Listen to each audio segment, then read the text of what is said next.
From the 305 to the 303, this is TCSP. Ladies and gentlemen, please welcome Dr. Brian and the Casually Serious Band.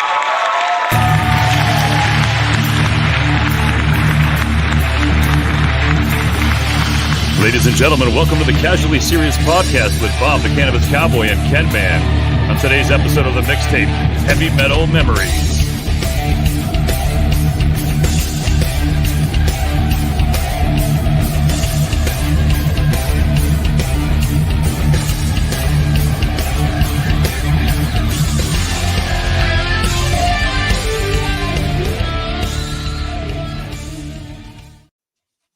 Oh, shit, my bad. You know what, man? I don't know. Whenever Dr. Brian and the Casually Serious Band get together, man, it's just it's a thing of beauty, man. It really is. It really is. The theme music is badass. KenMan, how the hell you doing today, man? I'm doing great, man. How about yourself? I'm all right, man. A little bit of some stomach issues, but that's my life. Man. Anybody who knows me knows that. Yeah. That is the truth, man. Nothing like that here, man. Beautiful weather, loving it outdoors tonight in South Florida because I can. I was going to say that beautiful backyard of yours. KenMan's got himself a nice little parcel of land down there in South Florida, and for obvious reasons, an enormously gorgeous pool because that is his trade. So we're getting jealous as hell there. Yeah, well, there's more important things to talk about than my backyard tonight. So what do we got on the docket, man? Well, speaking of backyards, my milkshake. No, wait. We actually have. We weren't going to do that show. Remember, we said we were not going to do that show. Not yet. What's up, guys? In the chat, Jay, what's going on? Bobby, how's it going, man? We'll get to talking to you guys here in a little bit after we do our segment. But we do have a special guest that we're going to bring in real quick because we are talking about heavy metal. The music, the memories that are around it. And, not oddly enough, I happen to have somebody here with us along with KenMan. We all grew up together and we shared a lot of these heavy metal memories. So, ladies and gentlemen, please welcome to the Casually Serious Podcast, our brother, Jay. Greetings, gentlemen. Greetings. Jay, he goes by only one name, so don't you fucking dare try and use his last name. That's one letter. And one letter even. One letter. How are you gentlemen doing tonight, man? Excellent, man. It's so good. You're our first guest on the Casually Serious Podcast, man. Number one, man. And love maybe it. Maybe the last. You never know, dude. It's also possible. Producers could just get real sick of you and fucking fire you off the window or something. You never know. Done before it started. But we also might have another special guest popping in here. I'm not really sure if he's got some technical difficulties, but since he wasn't really coming in to hang out as a host, he's just going to come in and throw some information in at the end. I imagine he's going to probably be a little late to the show. But at any rate, ladies and gentlemen, this is the Mixtape. And obviously, this is the Casually Serious Podcast. But within this Mixtape today, we're going to talk about heavy metal. And as I was saying earlier, heavy metal is one of our favorite genres. As you can see, I've got one of my favorite bands behind me, as does our brother Jay. Ken over there has got his favorite backyard behind him. But at the same time, we all grew up listening to this.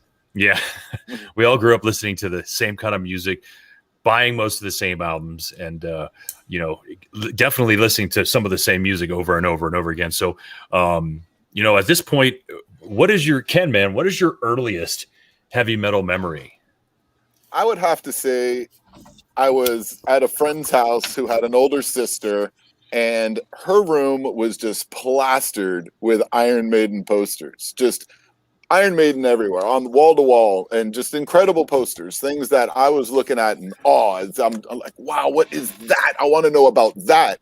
And, obviously the music would be coming from the room and stuff. So that's probably my earliest memory of being able to say, wow, this is an older person, not much, but, when you're that little, there's a big difference between, 9 and, 12 or 13, probably 14 she was. But that was something that I really took away and said, I need to know more. I need to understand more about that. And that's probably what turned me on to it originally. As far as the oldest memory I can go back to having to do with metal. Jay, how about you, man? What is the earliest heavy metal memory you have? My first memories were sitting on the hill in Kendall Lakes Park, overlooking the parking lot where all the burnouts used to hang out on Fridays and Saturday nights. Trunks open, playing music, frisbees, having a good time, and just wondering, like, who are these, this tribe of wild people in my neighborhood? It was fear, almost like, you walk, like, you get close and then they go, hey, who are you? And you run away and you come peek back from behind the tree. And eventually they accepted us as part of their tribe. And then I became their leader. You're fucking right, man. That's beautiful. And just what it's worth, I bought that Iron Maiden poster that you remember seeing in her bedroom for $6 and change that I saved from my lunch money in junior high. And I have it in my living room to this day. So that's crazy. That should be mine by default then, since it's my earliest memory.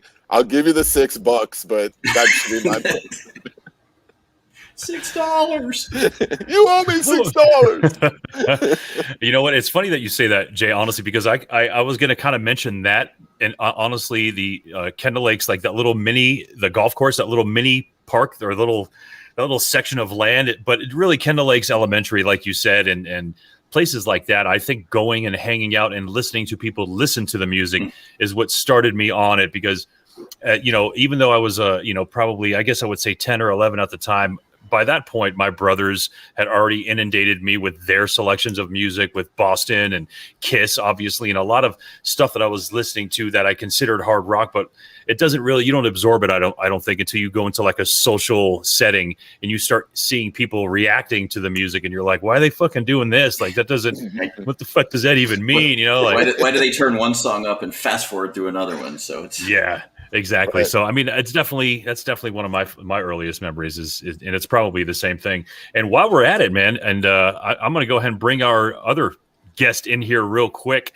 Somebody you guys definitely know very well. We'll call him Riles, man. What's up, dude? Hey, what's up, Billy? Okay, first of all, Ken, I had every fucking Iron Maiden poster known to man on my wall. Okay, and Jay, I didn't come into your room. Yeah. And Jay, those people you were looking at the park were me and my friends. Yes. And that's why actually this isn't a radio show, Bill. This is an intervention. Yeah. He's fucking right too, because he's 5 years older than us. And I was gonna start name dropping, but we had this conversation before the show that we weren't gonna do that. So, and it's always those guys with the fucking Camaro and they're listening to music and you smell these weird smells and you see cigarettes. That's really the earliest memories I have as well too. So I'm glad you brought that up. Mark Gasparini, Jeff Ducharme, Ruslan. Ruslan, man. What is names out there? Bill, what is your earliest heavy metal memory? Kiss. Seeing the album cover of Alive 2 in the record store and going, what the fuck? Oh my God, I want that. Or maybe AC/DC's If You Want Blood, We've Got It album cover that attracted me, and I bought that one. So probably one of those two. Wow. Yeah, that's great. It's kind of crazy that you say that too, because I was definitely saying to myself, I got to mention Kiss in terms of this, because is that really considered metal? And again, growing up, I kind of always considered them metal, and I believe it was more of the imagery than anything, because if you just listen to their music, it's straight Beatles rock, really is all it is. And it gets a little, sometimes it starts getting a little bit heavier, like Parasite and stuff like that. But for the most part, it's just straight down the middle rock and roll. But you're right, man. I think the imagery, the fire, the blood, how's that not fucking metal? I don't know. And so that's definitely part of it too. Obviously, you passed all that shit on to me. But by the time I was ready to start going to concerts, man, I definitely had a healthy lust for heavy metal. The metal. Yeah, this is the social part of it was definitely what I found first. It was just like, why are these guys all gathered around smoking these smelly cigarettes, listening to this, aggressive music that I have to now start listening to? And it was being accepted just because of a T-shirt you wore. Get off the school bus the first day in junior high, and you look around and you find the other kid wearing the Iron Maiden shirt or the Metallica shirt, and you just walk up to him and you're like, "Can I sit next to you and not get beat up?" And they're like, "Yeah, sure." So, That's a good point, dude. That was my junior high experience. No, man, we were like terrifying and miserable. So the good thing about what we've got going on here with these four folks right here is that we cannot fucking lie right now. There's absolutely nothing we will get away with lying about. Absolutely not. We will call each other on it right fucking away. That's why I'm not saying anything. I'm being super quiet. The fifth. Please, the fifth. 1, 2, 3, 4, 5. So we actually went through a few Bill, before you got on, we had kind of a few things planned, so don't feel left out about it. We're going to involve you in this, but after we get ours. So as we were talking about the earliest memories, that kind of slides us right into the kind of like the first, I'm thinking, what's the first heavy metal album you ever bought? Ken, what is the very first heavy metal album you bought? Well, this is an interesting question because you just mentioned earlier about categorizing what music could be considered metal and what wouldn't. And I think I'm different than a lot of folks because I'm not putting, Kiss or even Motley Crue or any of those bands in metal to me. I mean, that's more of a rock category. So, and the only reason I say this is because the member is QR3, but I don't even want to put Quiet Riot into metal for me.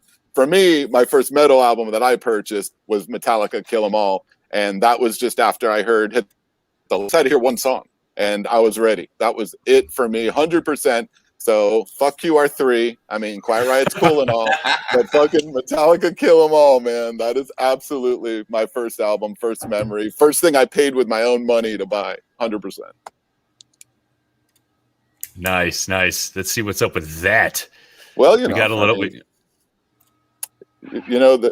here we go. Let the music play.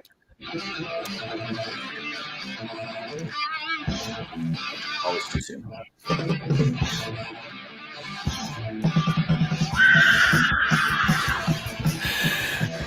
That's good stuff right there, man. That right there is just that's the stuff that I remember, man. And they dressed like us. They weren't doing the spandex. They weren't doing the scarves or nothing. It was just like these four dudes in jeans and t-shirts that are the same people that beat you up in junior high school, basically. Beat me up in junior. Yeah, my fucking brother's friends, the fucking dickheads. Those fucking guys.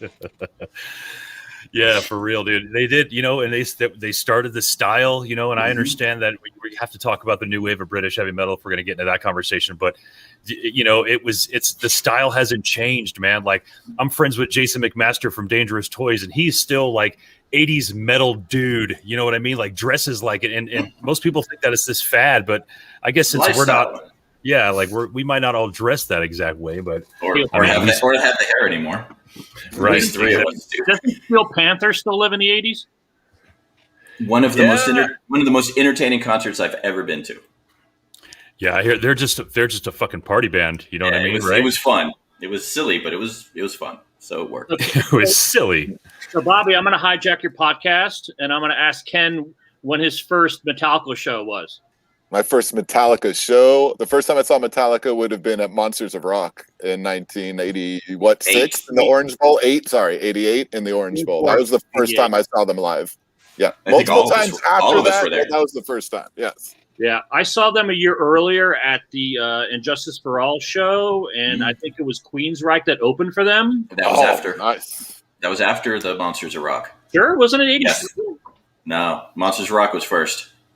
Okay. Because that was the last time I saw them. Here's a little bit of that was a good show. Something you might not know. Not only did I not go to Monsters of Rock, I've never seen Metallica. Wow.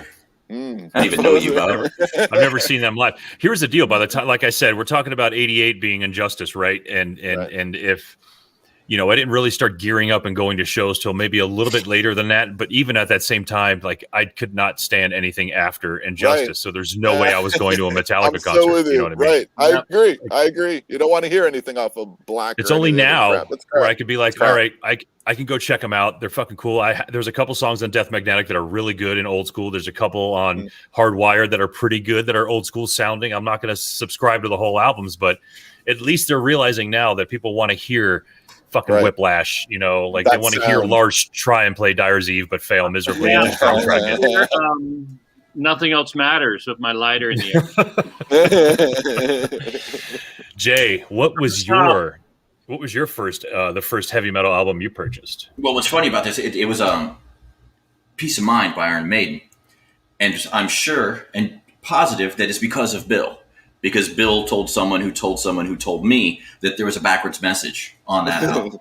And that's the main reason we went to the store to buy it. And then I held it in my hands and I saw that artwork.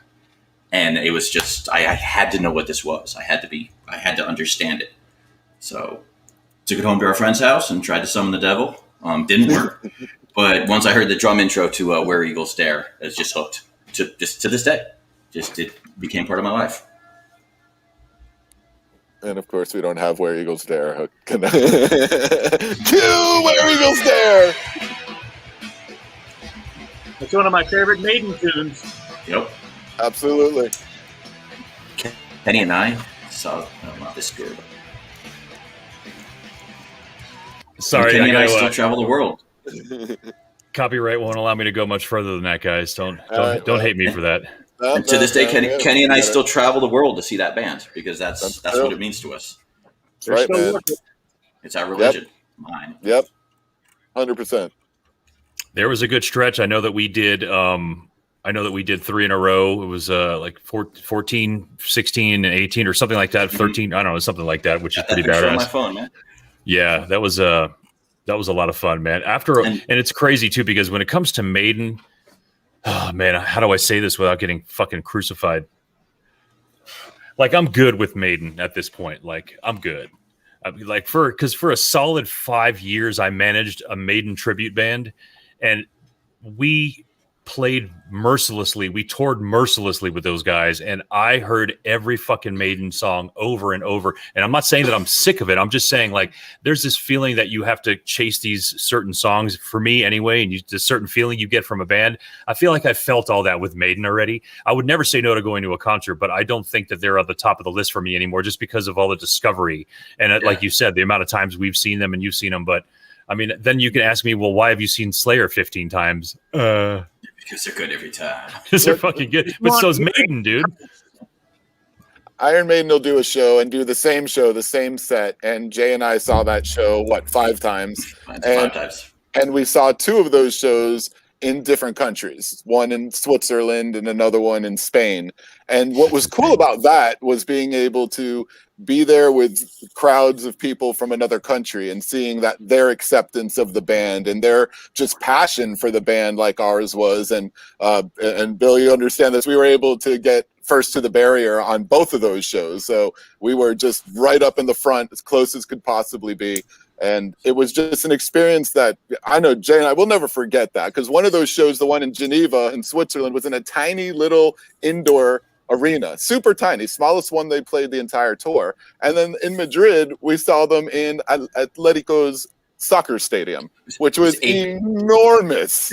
80,000 Spaniards singing Maiden songs in their in not their Maiden language. You know, it was absolutely incredible. It was it was beautiful. It really was. And this is why we actually plan our vacations around Iron Maiden. And to your point, Bob, I agree with you. Like, we already know the set, we know the songs, we know what's coming up. But you know what? These guys aren't going to be doing this forever. You know, these guys at their age cannot continue this for that much longer. And when we're a little older, I want to be able to say at least that, man, I saw those guys as much as I could, because it's worth it for me to go and see those guys. They're all memories. All those shows we saw, even though they were the same exact show, they're all awesome memories to us, especially the one in Switzerland, because he spoke in French the entire time. And we had no idea what he was saying, but it was really cool. And we will take Reilly to her first Iron Maiden show. I don't know about all that. Ken and Jay, real quick, you guys are very lucky, first of all, because European and South American fan bases are the greatest metal rock fan bases. So going to a Maiden show in Europe and in South America is totally different than going to see a show in America, because they are so passionate. Right. The ground shakes. They do that bouncy thing. Yeah. Yes, they do. Especially in Spain. They love it. They absolutely love their metal. So, I would have loved to have gone to see a show in Europe or South America, see Maiden. I remember watching Rush's Rock in Rio and watching how they reacted to the band. And I was like, I got chills. I'm like, holy shit. When they were singing YYZ without lyrics to YYZ, it's pretty fucking amazing, man. They sing the guitar solos. Right. Yeah. It's amazing. Yeah, and I think it's funny is that, you know, I guess maybe Brazil would be that first sort of crowd that I remember. Like you said, obviously Rock in Rio, but those were the first crowds that I started saying to myself, dude, do you hear what these fucking people are doing? Like, they obviously know the words, but they don't know. So they're partying to the fucking beats and the music and the guitars and the notes and the solos. That's the reason why, like Bill said, obviously, if you can get to see a metal show in Europe, you're one step ahead because they just never lost the love. But it's also, as I was speaking earlier, my buddy Stoney was the creator and bassist for this metal Iron Maiden tribute called Drifter, but also in original bands trying to break it. And it wasn't until he went to with a band that was actually located in Europe that he was finding success, because it's just still like 85 over there.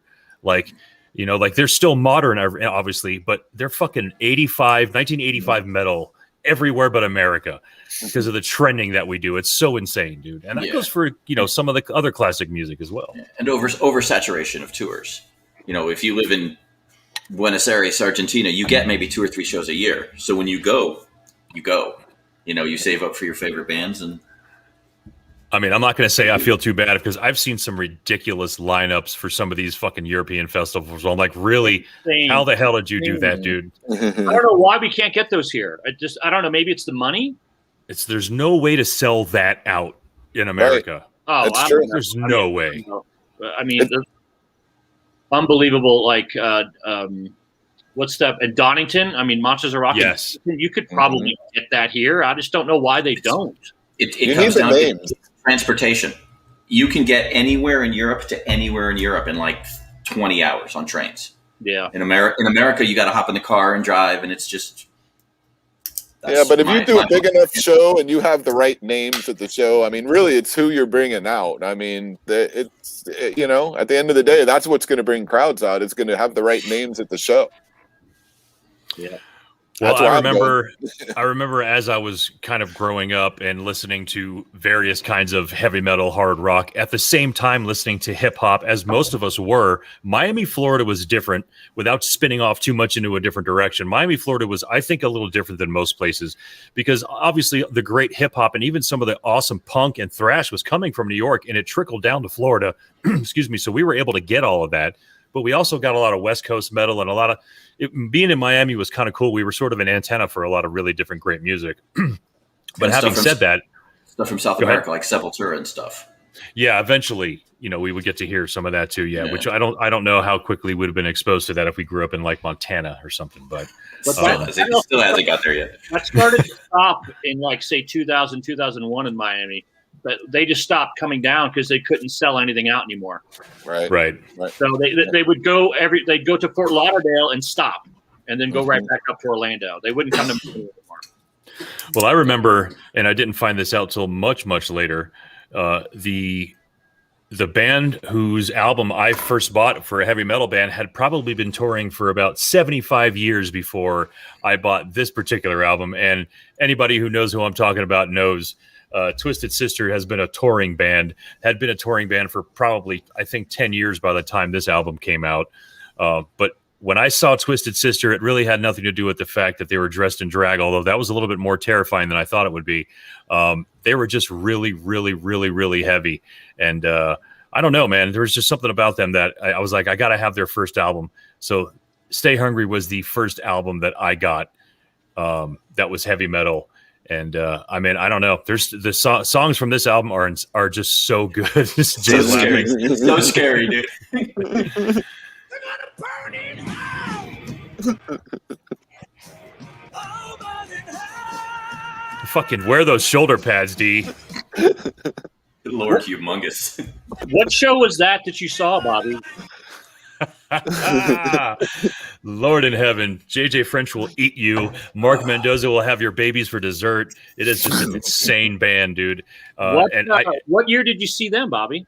I've never seen Twisted Sister either. No, this is the first metal album we purchased. Is what we're talking about. I saw them. They opened for Ozzy one year. I forgot what year it was.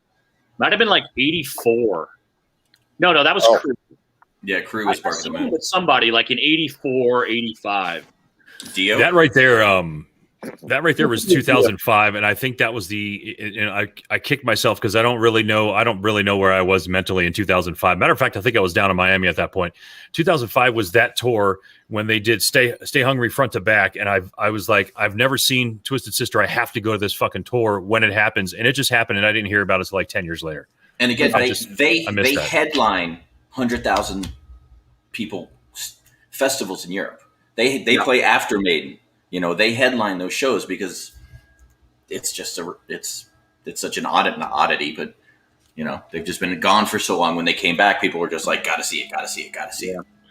Well, Bill, having pretty much been the age group that pioneered the fucking metalhead, the burnout, the rock scene, the metal scene, what was the first metal album you bought with your own money? Fuck. I don't know, dude. I know, man.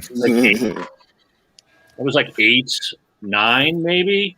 Fuck, I don't know. It's got to be either Kiss Alive 2, which I think was 77, or AC/DC's Let There Be Rock. It was one of those two in there. But after that, I bought tons of fucking. I was an album junkie after that. Right, because I remember getting them for Christmas. We'd get them for Christmas, but we didn't buy. I know there was a couple that I remember opening for Christmas that you opened, obviously. But I went to Specs and bought them, by the way. Yeah. Specs. That means sleeping out for tickets. That place was awesome. That's true. Sleeping out at Specs for concert tickets was a really cool experience that we had growing up that you could not do today. But except for they made us sleep in the back in the alley, dude, because we scared off all the shoppers at the mall. Yes, we did. As Bill knows, and you guys probably don't know, but Bill knows that my mother-in-law is great friends with Ann Spector, the owner and creator of that. Interesting. That music shop, and that was actually one of my wife's first gigs working, which I think she got fired from or something. But Specs, man, that was a local place in the Kennel Lakes Mall. We all went and got our tickets there until Eckerd Drugs started doing Ticketmaster, and we'd go there. Right. That was the shit. Yep. That's where I bought those albums from. My first album was bought there too, actually, at that Specs. Yeah. The Specs on US 1 had been around since the 60s? That was been there. That one's there forever. Yeah. It's gone now, but all of them are gone Peaches now. Also, which was a big one. Peaches, yep. Ken, what is your what's the best memory you have that's attached to heavy metal? Wow, I mean, this one for me, I would have to say is going to be my very first Iron Maiden concert. Going back to Iron Maiden, was the original Seventh Son tour at the Hollywood Sportatorium here in Miami, and I went to that show at the age of, I believe, 13 with my mother. So I was too young to go to a concert by myself. So I told my mom. It was somewhere in time. I'm sorry. I'm so sorry. You're absolutely right. It was somewhere in time. It was not the Seventh Son tour. My bad. Thank you, Jay, for correcting my memory. Thank you. It's because Thank you, Jay, for knowing more. I know. So Jay, of course. My parents, when I was sitting at home, so angry on the couch watching Headbangers Ball. It's like. So he was bitter. I got to go because my mother is, a hippie, and she's awesome, and she understands the love of music. So she's like, all right, but I'm going with you. I was like, I don't care, whatever, let's go. So my mother and I went to, thank you, Jay, Somewhere in Time. Original, what was that? What year was that? You know, Jay. 86. 86? February 86. That was. Wow. So it was incredible. Obviously, the show was awesome, and I was 13 years old. I'm 12, 13 years old. That was just one of the most incredible memories. My mother couldn't hear for a week. She said visually it was pretty incredible, but yeah, not a huge fan of Iron Maiden, and she was deaf for a while, but I love her for it. She's awesome. Didn't our mom want to take us to rock shows, Bobby? I had to lie to my mom most of the time, to our mom, to just to get out of the house, let alone try and fucking fib that I'm going to a concert. Didn't we go to Orlando one time, Bobby? Oh my god, dude, let's. She may be watching this. He could get in trouble here. That phone's ringing now, isn't it? She's gonna ground you in your own home. Jay, what is your best heavy metal memory? It was Metallica on the Injustice for All tour with Queensryche. It was on a school night, and I wasn't allowed to go to concerts on a school night. So that morning, instead of getting on my bike and riding to school, I got on my bicycle and I rode to the James L. Knight Center. James L. Knight, I remember that. Which is about 36 miles from Kendall, if not more. Dude, it is. It is. Downtown Miami. I rode my bicycle there. Called home, said, I didn't go to school. I'm not coming home. I know I'm grounded. I know I'm in trouble. I'm sure it'll be worth it. And fortunately, I bumped into someone that I knew at the show who was there with their older sister who were at a pickup truck. So I was able to throw my bicycle in the back and get a ride home. But got in a lot of trouble for it, but it was so worth it. Just seeing Metallica for the first time. Actually, really good seats too. Good show. And it just one of those life-changing. This is where I need to be. These are the people I need to be with. You know, I'm not into religion, so this is my religion. I suck at sports, so this is my sport. So it was family. It was cool, man. And I smelled marijuana for the first time that night. And it was glorious. What is your? It's glorious. It smells like the Lord Jesus. What about you, Bill? What is your favorite? What is the best heavy metal memory you have? Dio in '85, Maiden Live After Death '85. Oh, I hate you for not being able to. My backdrop, best show ever.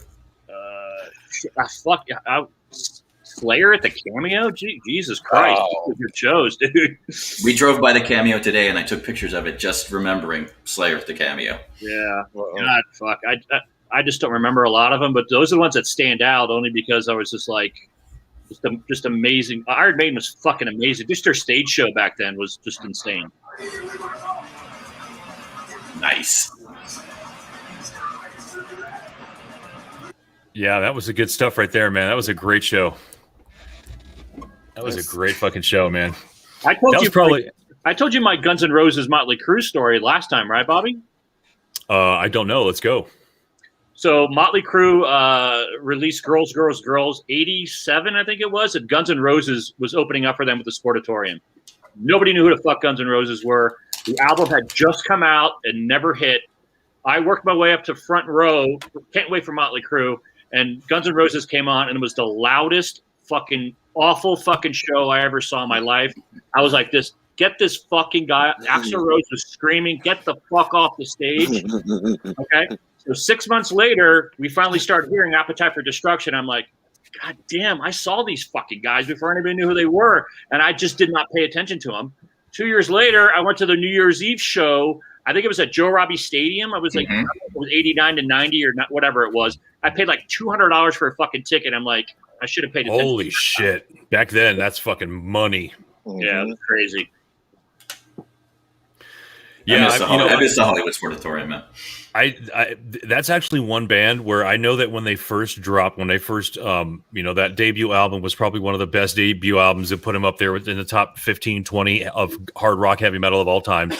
But I think they wore on me really quick.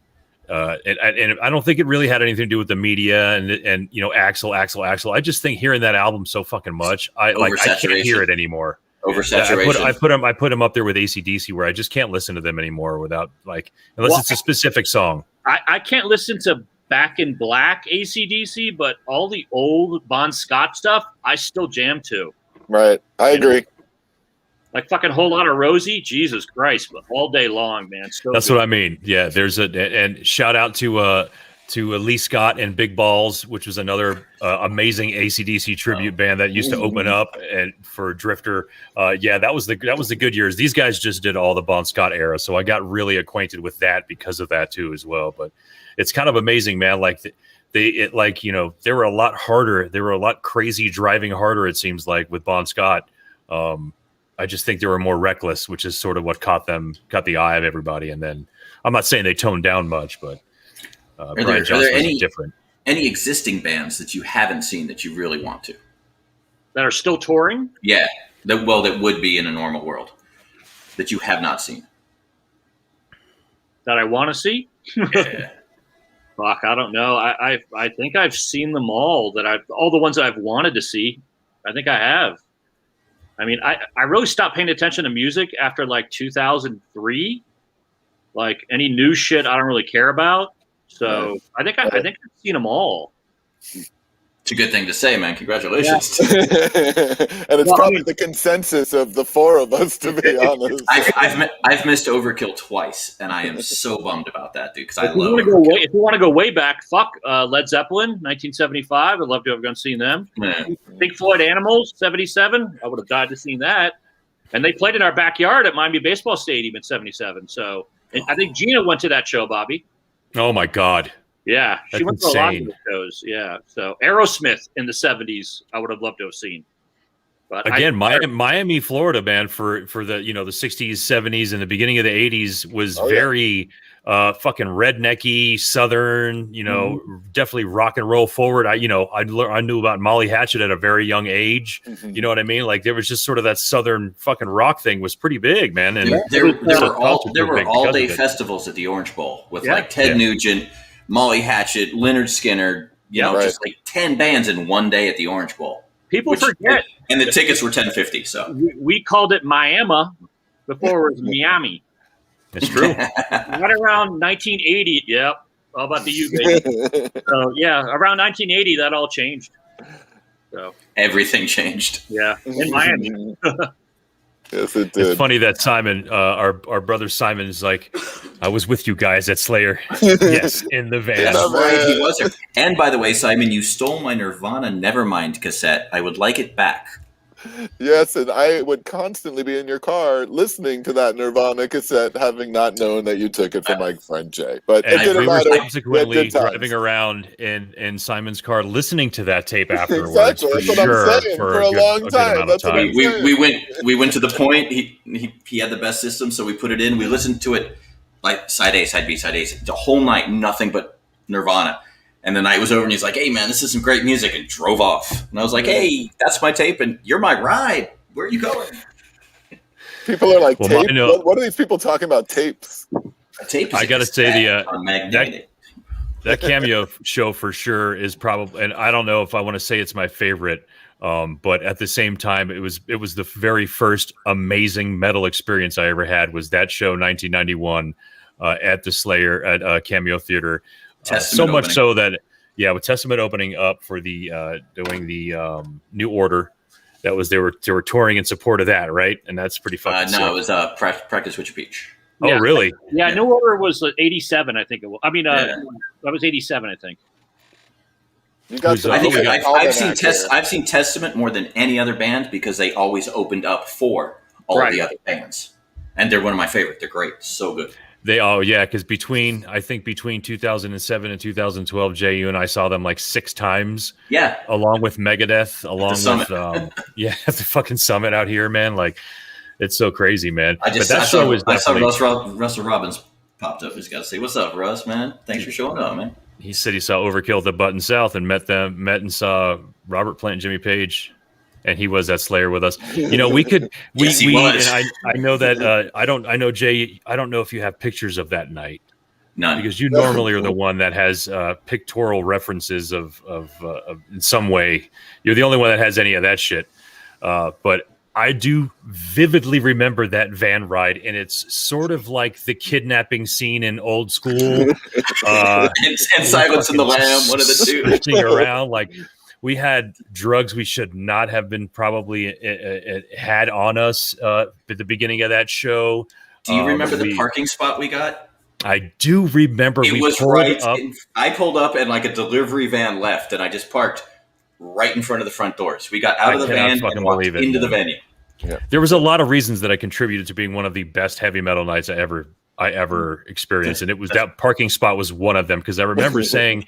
Just driving around like, dude, when are we going to fucking get there, dude? And then, eventually we wound up parking. I'm like, fucking great. Now we're here. We have to wait in line now. Fuck. The fabulous Freebirds. The fabulous Freebirds in the pit.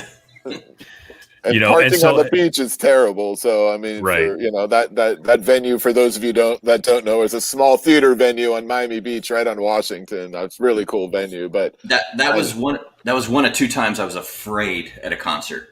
Because I was 16, and it's a Slayer show, and I want to go a little bit farther back, and at some point I ended up in the bathroom during Dead Skin Mask. So, Mr. Geen, where I won't even get into the stories that I saw in the bathroom at the Cameo of a Slayer.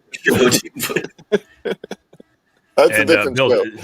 Bill. So, Bill, did I ask you we did ask you what your best memory was, right? Attached to metal. That I remember, yeah, you did. Ken, what is the worst? The worst What is memory you the have. worst memory? Whoa, worst metal memory? I don't know. And if I guess that's a very vague question, but really, like, it could be anything from like you getting in trouble because you were listening to a record to lying about a concert to just going to a bad concert. All right. Then I got one actually, and I'm gonna be going after an artist in particular who I've had tickets to see on 3 different occasions, and all 3 times this artist canceled on me. Some of you might know who he does. He does it a lot, and he's done it here 3 times. Ozzy Osbourne. Yes. Ozzy, man. I've yet to see Ozzy. 3 different times I've had tickets. I currently hold tickets to his show that he's supposed to do in May of 2020, May of 2021. Now it's May of 2022 if Sharon decides he's allowed to. I agree with Jay. It ain't happening. I'll never see Ozzy. So maybe that's my negative metal thing. Ozzy hates you, Kenny. Yeah, he does. He does. Ozzy does hate me. I saw his first and second farewell tour. Oh, look at that. See? I saw his first one, yes. I saw No More Tours. Sunrise Music. What's that? Was it Sunrise Musical Theater was the first one he did? What? No, it was Miami Arena. Yeah, that'd have been too small. Well, there was another one that he did that was a farewell tour, and I think Candlebox opened for him or fucking something. I don't remember. But it was at the Temple night. I could look it up. Candlebox opened up for Rush, a show that we saw, Bill. They did. That was 94, I think, that the tour, yeah. Because I remember getting kind of blown away by those guys, too. It was like, those fucking guys. It's sort of like everyone talks about Godsmack. I'm like, I don't like them, but even Jay's like, you got to see them live because they're fucking great you have live. To see Godsmack live. So good. And that is one of my worst experiences at a concert was Godsmack opening up for Motley Crue on the 25th anniversary of Dr. Feelgood. And Godsmack came out and just blew everybody's head. And then Motley Crue came out and did a Motley Crue show. Yeah, it was 1991. You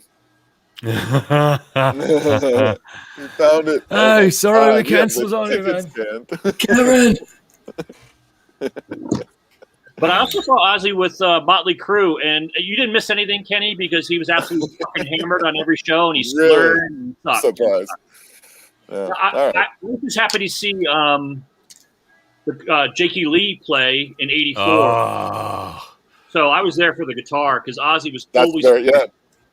Well, the guitarist is usually the best musician on the stage when you're at Ultimate Sin is such a good album, man. I'll say it. One of my favorites. Bark as well, man. Bark is too, but Ultimate Sin, both of those albums to me, I mean, beginning to end, awesome albums. He never plays Thank God for the Bomb. Why not? He hates that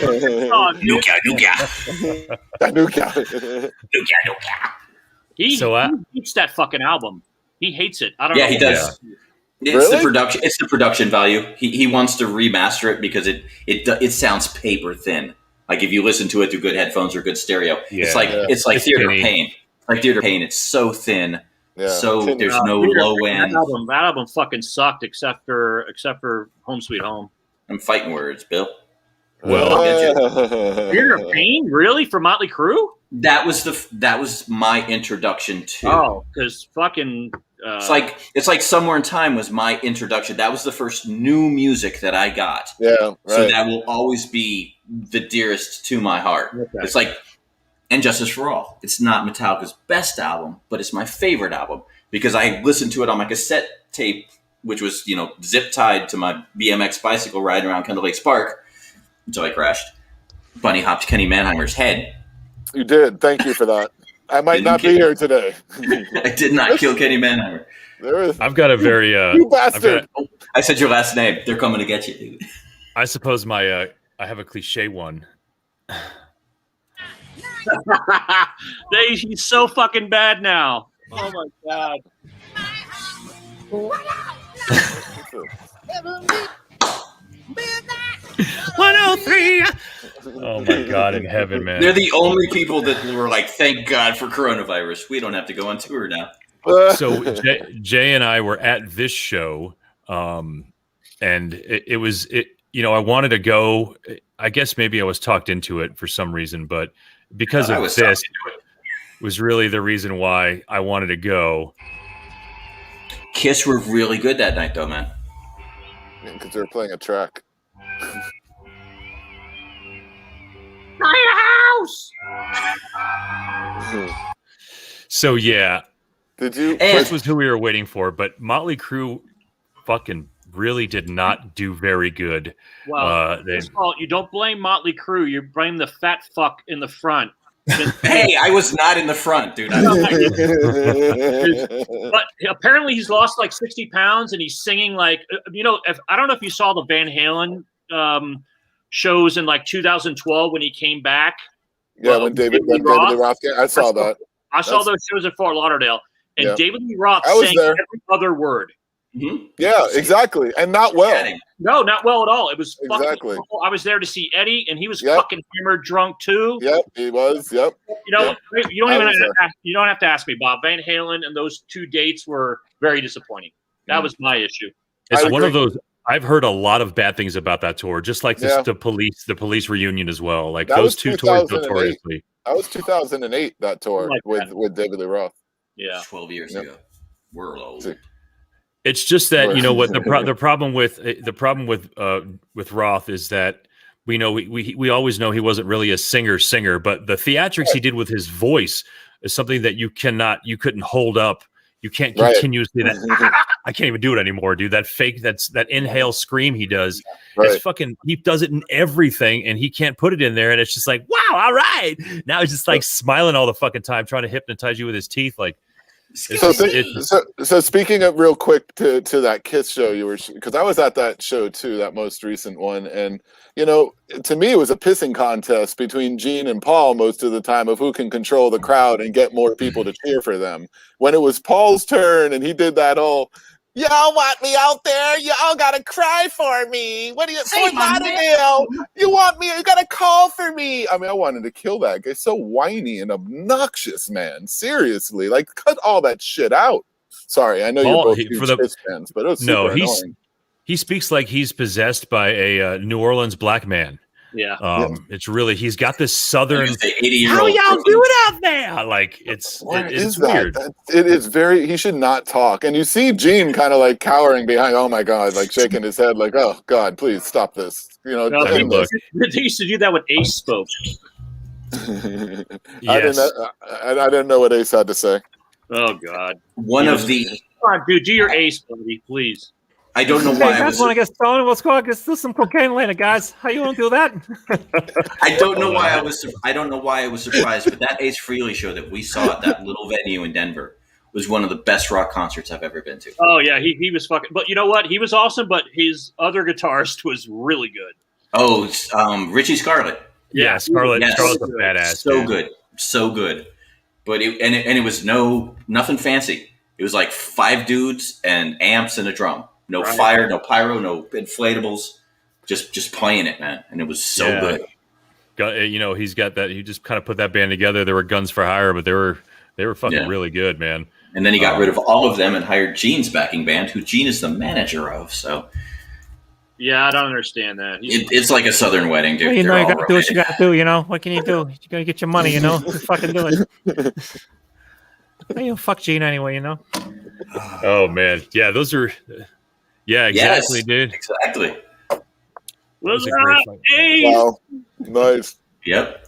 And they were super cool with fans. I remember there was like a little kid up front with his dad, and he gave up, pics and signed things, and just it was cool, man. It was a very cool and a great old venue too, built in like 26 or something. Didn't we see him there again like a few years later? We saw Ace twice.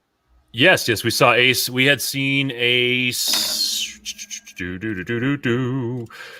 Trying to figure out what year that was. That's tough because we went with Jay one time, and then we went after that, just me and you. Our lives have become one big blur. Well, it's exactly the reason why. And if you folks haven't done so, subscribe to my YouTube channel because that's what I'm going to right now for reference. Wherewasi.com. I mean, I've got all of that on here. And I know Ace. If I remember correctly, Bob, when we saw their like Kiss reunion tour in '94, it actually was a really good show. Like Ace was sober, he was playing good. Paul sounded, pretty good. I mean, I thought it was a great show. It was fucking amazing. That was my first Kiss experience, front row center. seat A and B we had, and I don't know how the fuck you got those tickets, man. But I know I was in tears for certain parts of it. It was an out of body experience. I have actually looked at it a couple times because you can find it on YouTube, that exact show, and it's actually kind of amazing how stripped down that was. There was no fucking pyro. They did nothing. It was just like they're a live stage, and that's all they did. They had the Kiss lights, but that's it. There was no fucking pyro or nothing. But musically, they were badass. And it's funny that you say that, because one of the worst experiences I ever had was one of the best experiences I had, which was at that concert, was when Paul Stanley looked right at me. Yes, thank you. Took his guitar pick. Yes, he licked it. Put it in his mouth. Flicked it. And I went to the ground, and I almost was like, "Oh, hey, like Bill Burr's like, oh, there's a fucking kid around here. Get the kid away from me." Like, I didn't want to touch the thing, and I guess there was a girl that was trying to dive and get it. I was like, "Fuck that!" And I grabbed it, and he was just kind of looked at me like he had that star thing, that fucking Phantom of the Park thing, dude. And I was just like, "What the fuck just happened, man?" Thank you for telling that story, because I was going to be like, I don't think Bob will tell it, but if you're ever hanging out, ask him about the pick story. That one was for you, Reilly. Yeah, it was. I don't know, man. It was creepy, dude. But I remember, I still have it. Matter of fact, I'm gonna fucking break it out for you right now. Scott Ian hit me in the forehead with a pick, and I know he meant it. Look at that. Nice. Very cool. Is this stub? Miami Arena, really? When that was still there, 96. Good times, dude. That's the piece of the confetti that fell at the end. Yeah. That's not confetti, Bob. It's Paul's pubes. That show was actually badass. Like I said, I went back and saw it, and it did feel sort of like a garage. They did try and do that, I think, certain dates, because we were pretty late on that tour, I think, weren't we? I don't know if we weren't one of the beginning dates, but yeah, I mean, that blew me away. I know after that I was definitely bit like, I've got to see all these bands that I love in concert from there on out. But remember who was sitting near us, just to the left of us? Wasn't it Estefan's kid? Gloria Estefan's son. Yeah. He wasn't even looking at the show. He was just talking to bitches. Hey, what's up, bitches? Like just doing his thing. He was there with a friend of mine, and they got to go backstage. That's some bullshit, man. Yeah. Yeah, they lost a lot of weight for that, and obviously we know the documentaries and stuff. They put a lot of effort into doing that, and it just kicked Peter and Ace in the nuts all over again. Like, come on, you guys, just sign this. We'll give you $30,000 a concert. Fucking get some cocaine. Fuck it, let's do it. If Peter doesn't want to do it, Ace is like, fuck it. Yeah, like let's do it, dude. Peter's like, you're a fucking idiot. But again, the story about how they were notoriously screwed is another thing. But talking about that thrash, that some of the early thrash shows, I don't know if all of you have seen it, but that Murder in the Front Row documentary is awesome, man. It's so short. It's on Amazon Prime, but definitely check it out, man. It's really badass. They go really deep into watching that. Yeah, they go real deep into Exodus, Metallica, and I mean they talk about other bands, but it's pretty much just Exodus, Metallica, and Slayer, all the Bay Area. That San Francisco scene was, Testament, Heathen, Exodus, Russell, Death Angel. Russell obviously he got angry. He said he's going to have to fight. He's going to have to fight me, even though I'm right, because he's obviously one of the biggest crew head I know is Russell. Yeah. If there's ever a crew fan, we all had a weird experience at Motley Crue in Denver that night. At least I did. Go ahead and say that real quick. I'll be right back. I want you to tell that story though. Bob ate so much mushrooms. Actually, no. Everybody chickened out, and I ate all the mushrooms. So I don't remember any of it, but apparently Russ and Bob had a really good time, and I woke up the next morning by the swimming pool. So nice. Yeah, it was a good time. New tattoo that I still can't sit down on, but that's all right. All right, I'm going to take over Bobby's podcast, and I'm going to ask you guys, of all the shows that you've seen, which guitarist did you go, holy fucking shit, this guy's fucking unbelievable live? It was Zach Wilde on the No More Tours tour because it was his first album. So Ozzy is so generous when it comes to opening acts or his musicians, and he gave him probably like a 10-minute guitar solo, which nobody wanted to hear, but he did things. It was just like, I didn't get to see Randy. I saw Eddie once, and I actually went to the bathroom during his guitar solo with the Monsters of Rock because it was a long day. But yeah, Zakk Wylde, no more tours. 89, 90, whatever year that was the guy that I just left going, that guy's going to be something special. Kenny? I would honestly, mine might be an odd one, but for me, it was Alex Lifeson from Rush. Rush, because it was the first time that just in the sense of it being Rush versus other bands that I've seen with different guitarists but that's not for me drums. I was all about seeing Neil, but I was floored by watching him. That I think I was the Presto tour or something. I was maybe even earlier than that. But we were all at that concert. We were all there. Didn't Primus open that show? Primus opened up the Roll the Bones tour. That's the one I saw. Yeah. Presto was Candlebox. I'm pretty sure. Candlebox, yeah, I think it was too. I thought it was Queensryche, actually. I feel like at least in Miami, I remember seeing Queensryche. Here's funny. Miami has good drugs. If you don't know who opened that show. If you research those shows, those tours fucking melted together. And was Roll the Bones first or was Presto first, Bill? Presto's first. All right, so I think that Presto, Roll the Bones. Yeah, that's why I said Bill.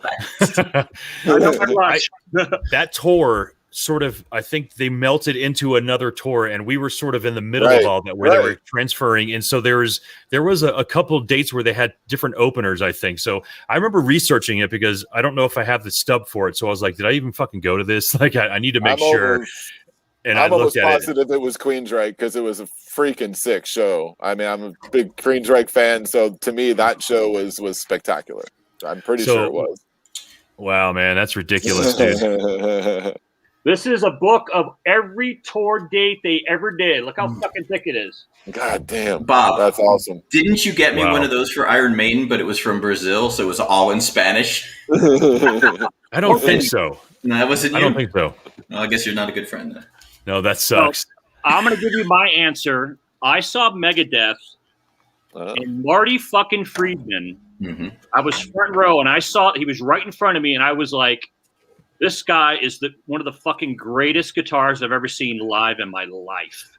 His fingers were just fucking insane. So fucking good. I was so impressed. Was that Clash of the Titans? I don't remember. No, I don't remember. Because Clash of the Titans was the last show of that tour, and then 4 nights later, Judas Priest started their tour in Miami, and Metallica or Megadeth and Testament opened for Priest. So I got to see that lineup of Megadeth twice in a week, and yeah, they were so good. Yeah, that was a great show. On Russell Robbins' birthday, by the way. Remember, I tried to kill you using a police car. Yes, I remember that. I was a bigger Megadeth fan than Metallica. They were always a better band. Yeah. Mm-hmm. And going back to like one of the sadder moments or worst moments of metal, and I'm not going to say any names, it was going to high school one day and seeing people wearing like Metallica shirts or Guns N' Roses shirts, and like oh, I'm a metal fan now. I have a T-shirt, and it's just like, no, you're not. This is ours. I'll kill you and steal. I'll kill you and steal your shirt. So Roll the Bones was with Primus. Okay. That was Presto. At the Miami Arena in '92. And Presto was with who? Presto was with Queensryche. Let me look. I just we are unsure. Presto was 1990 at the arena with Mr. Big. I just want to say, I want to be the next to be with you. I don't know. He is right. That. He is totally fucking right. But here's the thing. Here's the thing, dude. Mr. Big. Yeah. There's it's no gross. way. Before we had Google, we had. Does it give an attendance? $18.50 for a ticket. $13.5 attendance. Not bad. I'm not paying $20 for 3 Canadian. Paid $245. Nice. Interesting. Yeah, 1990 it would have had to have been here. So interesting. I have an odd answer. Your question was the best. What you said, the best guitarist you've seen live. Yeah, that well, not really the best because But the first. Yeah, Alex Lifeson is a fucking god, and Eddie Van Halen's a god. But like one that you were like, holy shit, this fucking guy's really good. I didn't think he was that good. I'll tell you right now. I went to a show with Stoney. I had never seen this person perform in my life. There was a heavy metal club in Austin, Texas called The Back Room, and it was a notorious, great. It had a really nice stage. I think Mark Oliveras was the one promoting everything back then. I'm pretty sure his name was.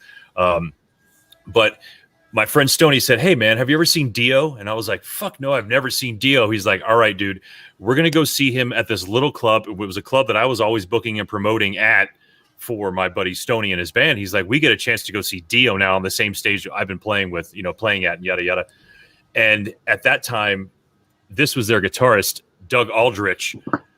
I don't know if you guys have ever heard Doug Aldrich before, but that particular concert, he blew me away. Like it was his sound and solos were so front and center that after a while I was like not listening to Dio and watching him. Go back on some YouTube if you can and go Dio Slay the Dragon tour.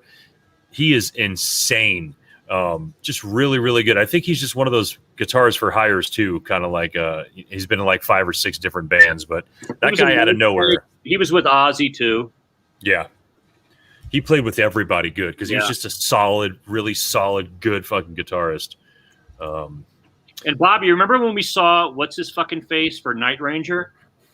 Tommy Shaw? No. Brad Gillis? Brad Gillis. And we're like, fucking hey, dude. That guy, I remember Speak of the Devil going, oh, shit, this guy's fucking kicking ass. And then we finally got to see him live, and we're like, holy shit, he is that good. Yeah. He definitely was like, he was blowing me the fuck away, dude. And again, I think we knew his history and how it was odd that he was chosen to be part of that band, but at the same time, like trying to fill their shoes, it's get Brad Gillis for Night Ranger. Like, really? We're gonna do that? Like, that's fucking. Who could we pay the least to do the most?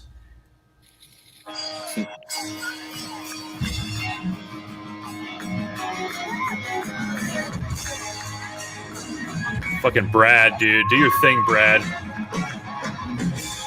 He's just so underutilized in that band. Yeah. All those ripping Night Ranger guitar solos. Right. Except Still Rockin' America. That's pretty good. So that's what that was right there, obviously. And the drummer was pretty fucking good. His ability to be up front and sing, the fact that they let him do that too as a drummer. I was always like, that's cool. But then I'm like, no, go in the back and just play drums. Like, I want to hear fucking Gillis, dude. And yeah, me and Bill were just always like, fucking Brad Gillis. That whole show, we were like, look at the Gill. Fucking Gillis is shredding it, dude. I'm piece of shit about the other guys. Like, he gets such metal credit for being, and let me fucking tell you, man, I know that a lot of people, and you mentioned Zakk Wylde, Jay. I personally can't stand the has to be in everything. Now he's totally obnoxious as a player and a human. So yeah, I don't know that Speak of the Devil band with fucking Rudy and Tommy Aldridge. Tommy Aldridge is one of my all-time favorite drummers. Yeah.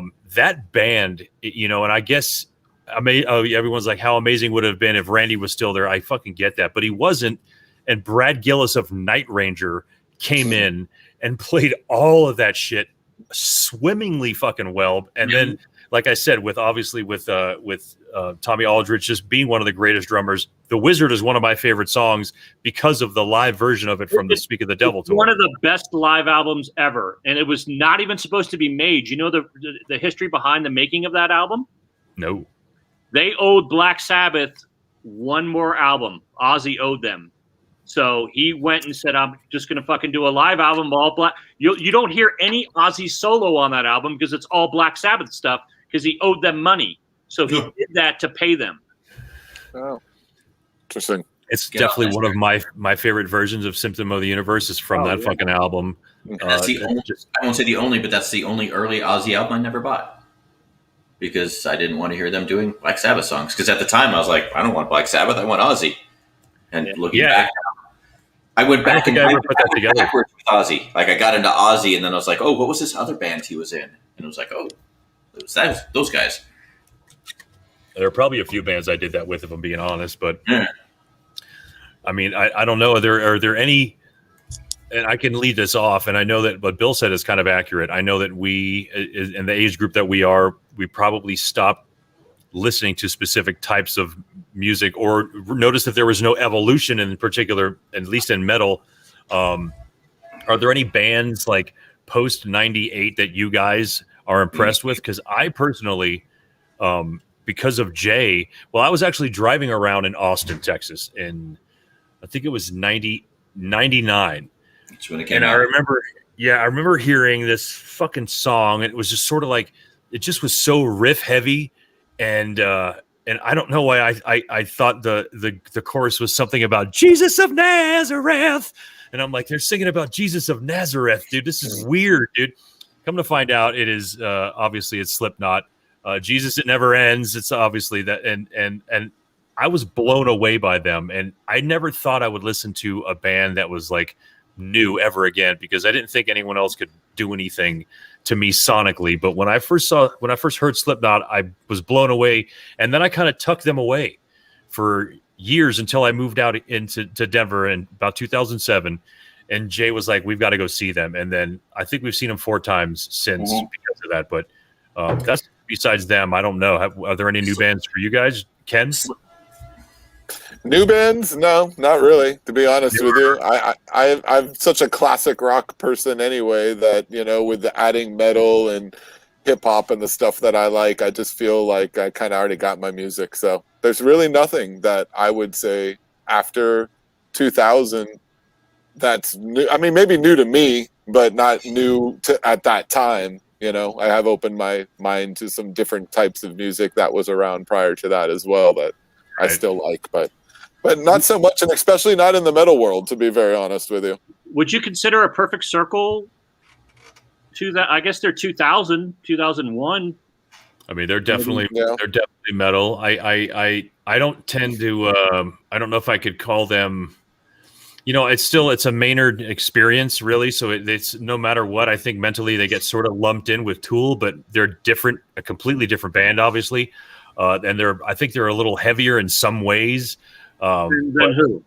More than, well, I just mean heavier intentionally than Tool. Tool can go on and be heavy for 8 minutes, where you get it compacted in about 3 minutes sometimes, I think, with Perfect Circle. But they're more accessible than Tool. Perfect Circle is more melodic. They're more melodic than Tool. I guess you could count them in there, honestly. I mean, Jay, what about like an Avenged Sevenfold or anything like that? They don't. They're very Iron Maiden-esque, very grandiose. The 2 guitarists dueling back and forth. But new bands, I got to go with you, Slipknot, man. That was when I heard them. That was the first time that I heard music, and I was like, "That is the noise that has been in my head since 1989." If I could take my brain and put it into music, it was Slipknot's first album.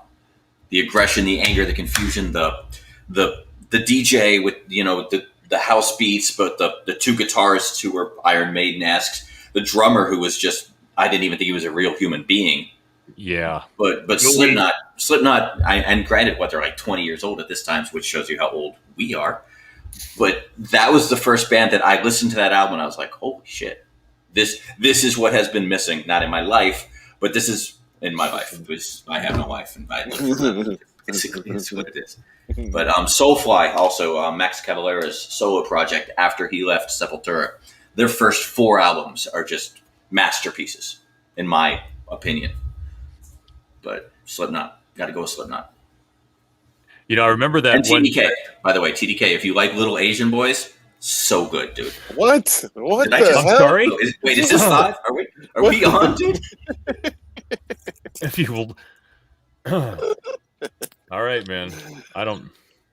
I mean, I would be cool with them. Like, I don't know what that means. Yeah, they're definitely one of the best, dude. And you know, seeing them, Jim and Mick are 2 of the greatest guitarists I've seen live as well, dude. Like, just to do what they do. And I just don't think I think they get shit on, obviously, because of the time, the image, and you're obviously, who you're trying to be. But it's like, no, it's who they are and what they do. Dude. Well, I know that in some of my other shows that I do, I'm on so many shows, we usually talk with our audience throughout. We normally don't do that on this show, but I wanted to say thank you to Jay. I don't hear the audience. These fucking guys. To Jay, obviously, Bobby, Simon, old school, our homeboy from Miami, Florida. Simon. I want my Nirvana cassette back. He said, I think we can go further and dig into these comments. We'll get a little bit more information on that right now. We know who this is. What is up, girl? I Misfits, to me, that's punk. So I can't, it doesn't go on our list. It's definitely not, it's probably not in this backdrop thing I have over here. But yeah, the Misfits are one of my favorite punk bands ever for sure, but they're not part of this. Simon asked a question. Do you remember Slayer? Yeah. Remember that double bass thing? That was cool. I picture Chris Farley like, you remember Slayer? They were awesome. Like, that's what I pictured that was right there. Brandon Reddick, thanks for coming and hanging out. What is up, dude? Bobby was saying you grew up with Metallica. Typo is one of those bands I just that guy, I don't know. It's just something too. It's just felt like it was too much. I think. We're getting dated here. What is it? Bobby says in 1992 he was 7, so that's cool. Thank you. I graduated high school. Fucking badass. I had dropped out 2 years before that, dude. I was 24. I did a year in Jay's van by that time, son. Hey. So Santi, what's up? What's up? Victor, thanks for coming and hanging out. How's it going? Hey, what's up, Victor? The peach. KenMan Goat was going on some weird tangent here, but I'm just going to say hi for coming and supporting. What was the tangent? I would like to thank both of you guys for inviting me. 2.3 million children work in the cocoa fields of Ghana and Côte d'Ivoire. These children are vulnerable to brutal labor practices, including trafficking and slavery. Candy companies, including, and he's going to go on. Limited to. Oh my God! What is that? All right, which, wrong again, show. I applaud you for coming at us with that information. It's just a different forum. We'll be saving the world next week when we talk about it. Yes. Bobby, real quick. We might not have had the cool mom like Kenny had, but our mother, allowed us to listen to whatever the fuck we wanted to listen to, as loud as we wanted to, just shut our door. We were very lucky, especially being raised in a Catholic family who my mom was God-fearing. She'd walk into my room. She saw all the fucking Eddie posters on my wall and goes, and we're Number of the Beast, and go, what the hell are you listening to? And I'd say, it's Iron Maiden. She goes, okay, we'll just shut the door. Yeah. She never said turn it off. She never said anything. So, good. I mean, I got to give a shout out to Mom just for that, just allowing us to listen to all that. Same with my parents. I don't think they got it, but they let me do it until I ran away to see Metallica, and then they grounded me. But yeah, they were never like, take it down, it's bad. Right. So we did have friends though that had parents that were buying into that whole, and they wouldn't let them listen to it and wouldn't let them put posters up. And I mean, which guy are you thinking about? We're probably thinking about the same dude right now. The guy whose mom burned my Live After Death VHS. VHS. Thank you. It's so old I can't remember. She burned it with lighter fluid in the front lawn. Well, so extreme, dude. Wow. Yeah, there you go. Probably the same person I'm thinking about, but there was a few of them. Simon's over here saying, "I don't steal. Blame it on the LSD." Exactly. Yeah. So I don't know. That's sort of like a double entendre there. You negated the first one by saying the second one. You sure did. What are we blaming on the LSD if you don't steal? I don't know. I think you fell on your shoelace there, brother. But I know what you're saying. So I have to excuse myself. We've all done some amazingly odd things to each other, but that was weird. Anyway, LSD might be initials for somebody too, so you never know. Larry Stephen Davis, first Where major did concert Jay just take off too. I mean, that guy is probably in the bathroom now. I had to take a whiz when I we stopped. might hear some weird stuff in a moment. Simon says we're killing it though, and we appreciate that, man. Again, to think that we were going to limit this one to 35 minutes. I looked at 35 minutes, was like, oh, we're fucking going to it. 35 minutes. Too many You're memories. still with us at this point, you know. Thank you. I'm sorry, Jay. I'm sorry, Jay. Whatever. Is he apologizing because he had to run to the bathroom, or because he stole his Nirvana tape? Hey, Ken, is that your real backyard right there now? This is it, man. This is my yard, man. This is what I got back here. It's 16 degrees here, brother. No, brother, it's like 70 degrees. It's beautiful. He's like, it's tonight. not here. It's just not that here. I love your background, bro. It's nice. It's a cool screensaver, dude. Oh man. I like it. It's nice out here. Hey, he's back. There he is. He's alive. Coming out feeling about 10 pounds lighter. I wish I could poop in 40 seconds. That's insane. Sorry about your bathroom, by the way, Kenny. Oh, man. To Simon, thank you very much for loving the show. If you get a chance, and if you Simon, haven't done so already, go ahead. Simon, thank you very much for what you're doing and the people you work with. He's a first responder, and he's out there taking care of people, man. And what the hell? Yo, the sign is real simple, B. It says wrap it up. Thank you. Wrap it sorry. Up. I set you up so fucking hard, Jay. I'm so sorry. But no, thank you for what you're doing, brother. Awesome. Lord have mercy, dude. I feel like dance. So, all right, we're not going to do it. What'd you say, Bill? I'm on the front lines also. He is. I get sneezed on at work too through a mask. I almost spit lemonade all over my screen. What do they call us again? I forgot. We are essential. Essential workers. Yes, essential. I'm an essential worker. I am considered a frontline worker also. Food service and cannabis. People need my drugs. People need the shiny. I deliver shiny things to dull people. So that's what I do. All right. Well, speaking of dull people, thanks for you guys for coming and hanging out with us tonight. And thanks to everybody in the comments section. Obviously, Russell, Brian, Bobby, everybody I mentioned, the two Brians, KenMan Goat, everybody, Sparkles, all of you folks for coming and hanging out. We wanted to make this a short one, but at some point we realized that it doesn't matter. We wanted to talk about heavy metal. We have my brother here who introduced me to most of the music I listen to and touch, and in turn probably it made some of you guys exposed to that. And we all, And through Bill, it went to Bob, and then it went to someone else, and then it ended up at me. So yeah, there were all kinds of avenues into which we were all part of it, and I could all my heavy metal memories, as this show is called, are attached to all of you guys. So thanks for being a part of this, and thanks for everyone who came and hang out in the comment section and chilled out with us throughout the whole show. I think we had about 13 people hanging out with us at one point. Nice. So miss you all. Pretty badass. I love you all. But thank you. God bless you all. Yes. Anyway, folks, do you guys, KenMan, Riles, Jay, do you guys have anything you got to say before we take off? Give it to this man. We miss you, Neil Peart. Oh, yes. And Kenny. Good God. Yes, I actually do want to take a quick moment to honor a very close friend of mine and my next door neighbor, Eddie Munoz. He passed away suddenly last Wednesday. A really, really good human being. A father of 3 kids under 16.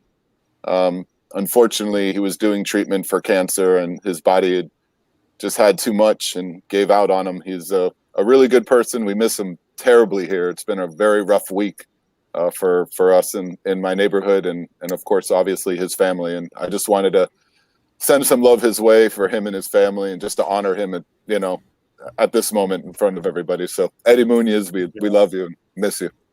Fuck cancer. Yeah. Fuck rest cancer. in peace, man. Rest in peace. Cancer. Yeah, I can't say it enough. There's, all of us in these boxes here have been touched in some way, whether directly or indirectly, by it, and it's disheartening. But we